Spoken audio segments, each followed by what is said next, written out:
digne, digne. Les cieux disent que tu es digne, digne, digne. La terre dit que tu es digne. Tous ceux qui se disent, les dieux, ils sont que des idoles. Car ils sommeillent, ils dorment, mais pas à toi, digne, digne. Le ciel dit que tu es digne, digne, digne. La terre dit que tu es digne, digne, digne. Oh mon Dieu, mon roi, tu es digne, digne, digne. Oh mon Dieu, mon roi, tu es digne. Nzambe na pambolio. Na commission elika basante mo konji na bakonji mo kopisi na bilaka na partage na biso na poko na lelo nzambe yonde luba yondo za kali nsima luba na opoko kisa yango papa itizinga complexe comme un simple instrument na yo papa parce que maluba na moto comme makufa me yo comme mabomo nzambe asalola na mokili na bebisi nyonso abokese na kombo na Yesu Masia za sila lusima luba na yo kokisa yango. Saint-Esprit soit contrôle du début à la fin. Père, nous te glorifions encore une fois de plus. Amen. Shalom et bien-aimés dans le Seigneur. Na méditation na biso susu na poko na lelo potokota na partage. Toko kende wana tosuka ki bongo na Genèse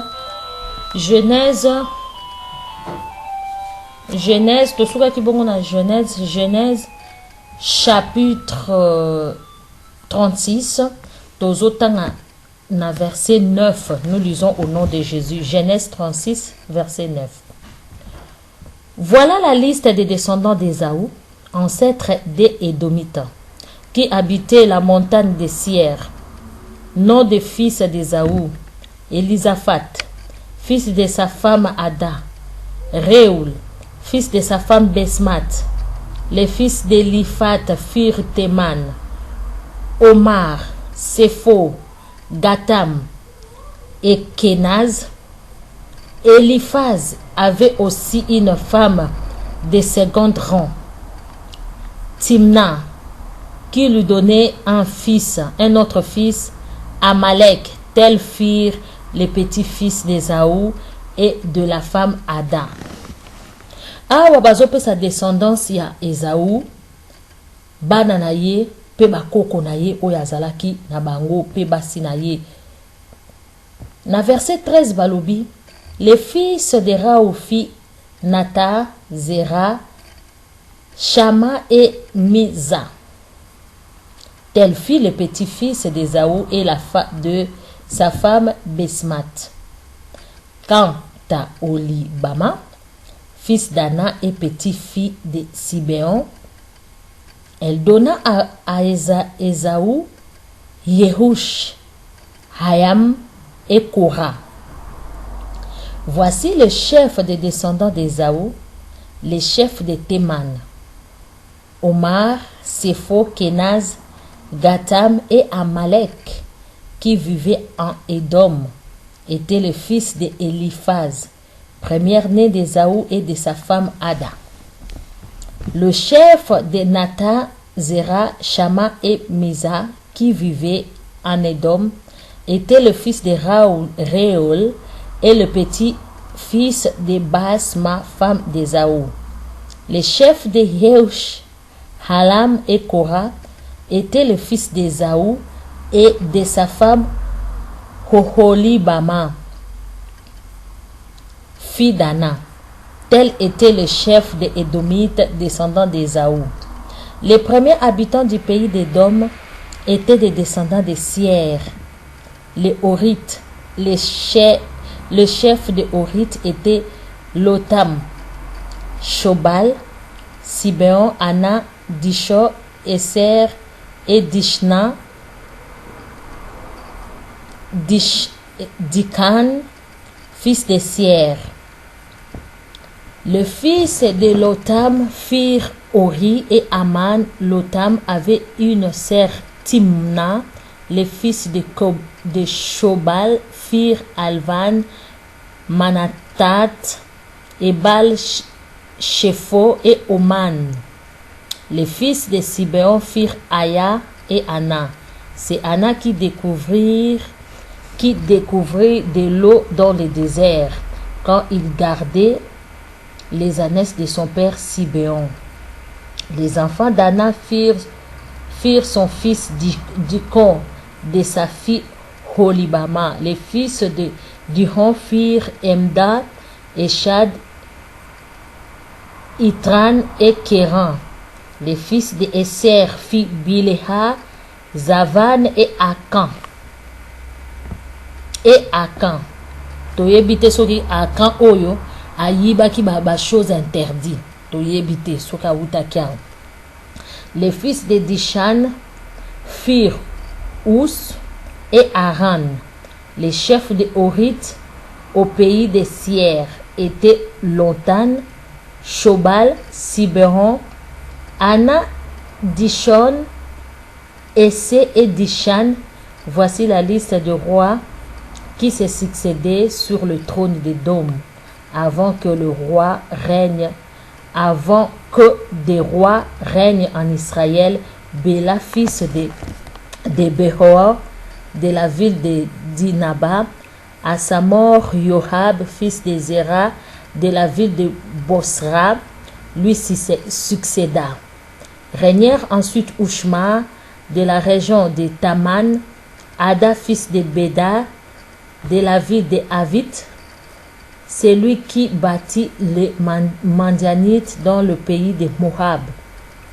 Samla de Masreka, Shaoul de Rebot sur la rivière, Baal-Ana, fils d'Akbor, Adar de la ville de Paou, il avait épousé Métabel, fille de Martred, et des petites filles de Mezahad. Voici les noms des chefs des Édomites: Timna, Alva, Yehiet, Hoholibama, Ela, Pino, Kenaz, Teman, Mibsar, Magdel, Hiram. Tels sont les chefs des Édomites, établis chacun dans une région différente des pays.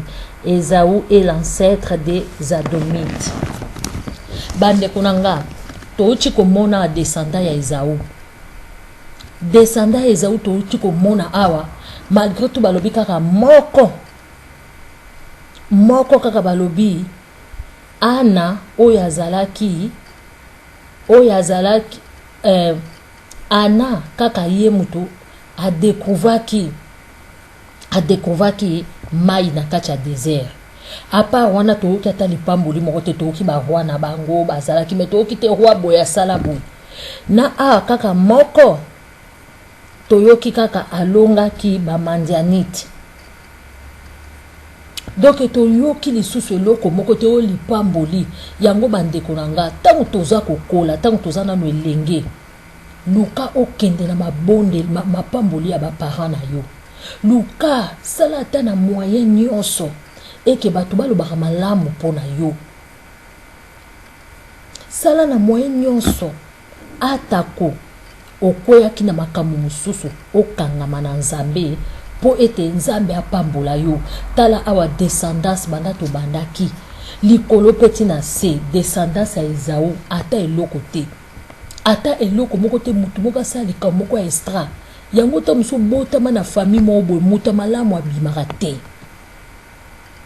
Tokomona mutu mo na kati ya Bible uta na descendance kaka ya boye.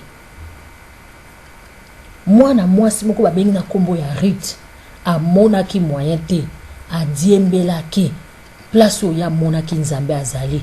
Alobi na Naomi na otika yo te. Alobi na Naomi ngai fona landa Nzambe na yo ponga na botama na libota moko epambolama nango te. Na botama na libota moko ezate na zoba kopambola matelo kwa babola ete babande kolia babande komela me libota ya malédiction, libota ya nyoka. Ndeko nanga outi na libota mo babala te, outi na libota moko ba resisaka te, outi na libota moko ba blocage oke susu kozwa mobali to mwasi oya outi na libota kaka ya mikakatano. Tala ndenge bakomba bokomati kozanga na maya komela. Bien aimé dans le Seigneur, to boite to pekisi moto to kende ko bala mais il faut kota na bonzambe rita tala ki musika alobite nazonga sosu na mboka oyo la kemela mabe bazala ki yena moninga ayebisi moninga soki okozonga ngana kozonga te comportement nga na moni famille Naomi oyo comportement oyo bazobanga nzambe na bango abomaka te neti ya biso alinga makila nzambe na bango afingaka te asalaka mabe te tala ba comportement na bango baza na komikitisa baza baorgueille te nga fona landa ti source ya nzambe oyo mais yo landaka nini bien aimé dans le Seigneur yo landaka kutu so moni bato baosamba ya nzambe okipe te yo landaka nde place omoni moto wana ambiance moto wana momeli masanga momeli bangi nde place yo komona otnyata lokolo na yo bien aimé dans le Seigneur tosenga nzambe afungola biso miso na molimo tosenga nzambe afungola spiritualité na biso toyebaka komona makambo ya malamu toyebaka komona babili lala ya mabe ebebisaka lela ya malamu bien aimé dans le Seigneur toyeba kofungola misu toyeba kotala oyo Rita monaki epai ya Naomi tala libota ya boye libota ta ya eloko te libota moko te toyoka o na libumu na oyo asalaki boye abonzelaki nzambe akutanaki na boye toyoki ka batangi bakombo na bango libota moko ezata na impact te ata mosali na nzambe moko abima na libota wana te libota mobimba kaka bato babangi libota mobimba kaka okomona mama Solar papa momeli bangi bana babomi bato libota oyo ezanga kimia ndeko mingi tokutanaka na tobotama na bafamille ya bongo mingi tobotama na bafamille oyo Satan akoma deja ba descendance bakoko bateka deja ndeko na ngai tolanda exemple ya Rite totala tokeneko obi soko botama na libota bongo likolono ebanolinga kaza na tendance okota kota mabe ata église omona ko keno sambe ya église moko pasteur Ndoki a bloqué les sous-vie okokutana camarade pe Ndoki okokutana na mobali mwasi Ndoki okokutana na voisin Ndoki ndeko nanga soki omoni obotama na libota moko ya marque ya ndenge wana ndeko nanga kangama na Yesu luka Yesu asolo ya monde o tobengaka nzamba Bible tanga Bible na yo méditer kota na kata chambre na yo banda na kobelela nzamba kolakisa lingomba nini oyo kokosangana na bana na nzambe tokomi na tango mabe tokomi na tango apostasie tokomi na tango nzamba lobi mwana na nzambe nyonso afungola miso otambola na keba oyo balobi bokebi place nini okoni ata likolo balobi abomination ya désolation esi ekoti na lettre saint yango tozomona makambo ebele komi osakana bato bakomi kosakana na baeglise tokomi pasteur bakomi franc-maçon sataniste tolobi nyonso te yango wana Bible ezoba na biso motoyo azama yele que celui qui a l'intelligence ayeba kotanga moment o tokomi moto azana mayele azwa Bible na ye méditaka chaque jour banda kobondela nzambe muninga nini kotambola na ye Bible lobi ba yini na oya liboso ce sont les gens de ta propre maison tokabolite meyo za kana langage koloba mamo abotanga alianga te na libumu papa abotanga alianga te na libumu nde akoya kolianga ta na komi mukolo ndeko nanga eza ndenge na tango ndenge ozoloboza na raison mais eza na bandoki mususu akokoza la papa na yo to mama na yo alia yo te me alongola yo kimia obotaka te okenda libala obotaka te ou bien libala obalaka te okomisa 50 ans na ndako okende classe mbonga minerval ezalaka te to obala na yo bota bana pasi na pasi mobali musala zwaka te aboma yo ya kotelema aboma yo ya kotelema. A bloc à quoi bon au vivre na mokili ba bloka yo nyonso. Okoma sujet à soni. Bien aimé dans le Seigneur, tobito ina bandiko na bisote. Mais ta la famille o ya Esaü. Esaü ba bien zaki na mbongo. To ba kutaki na Jacob. Jacob ba mona ki ye afulu ki me azala ki na bozui ya spiritualité te. Okoki ozala na mbongo, mais mbongo o ya impact te. Ba misusu to mona bango bien aimé azana mbongo mingi, mais mbongo o ya lalaka na nguma na butu. Soki na chambre na ye mutu akotaka te, akoki kobala te. Mbongo ya azalaka na ngo to mona kai na ba jeep nzoka ni mbongo ya makambo. Metala Jacob azwa mbongo ya kimia. Oyo Bible zo ba c'est la bénédiction de l'Éternel qui enrichit et il ne fait suivre donc quel chagrin.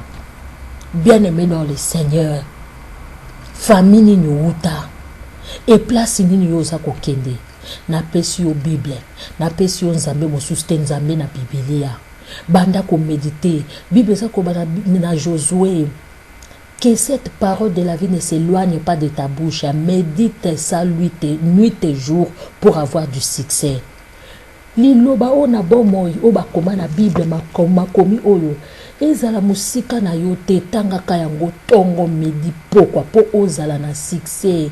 Liboso na bayini na yo. Ndeko na ngai na yo tozala kwa barit. Toza kokende wapi? Toza kokende wapi? Est-ce que toza baninga rite te obazonga lisusu na mboka malédiction? Nzambe apambola biso. Babi, si tu crois, tu seras sauvé, toi et ta famille. Biso to yeba nzambe solo poto bimisa bandeko na biso na malédiction. Nzambe penza pambola biso shalom lisusu. Tokokuta na lisusu na prochaine oyo ezali partage toko lobela makambo ebele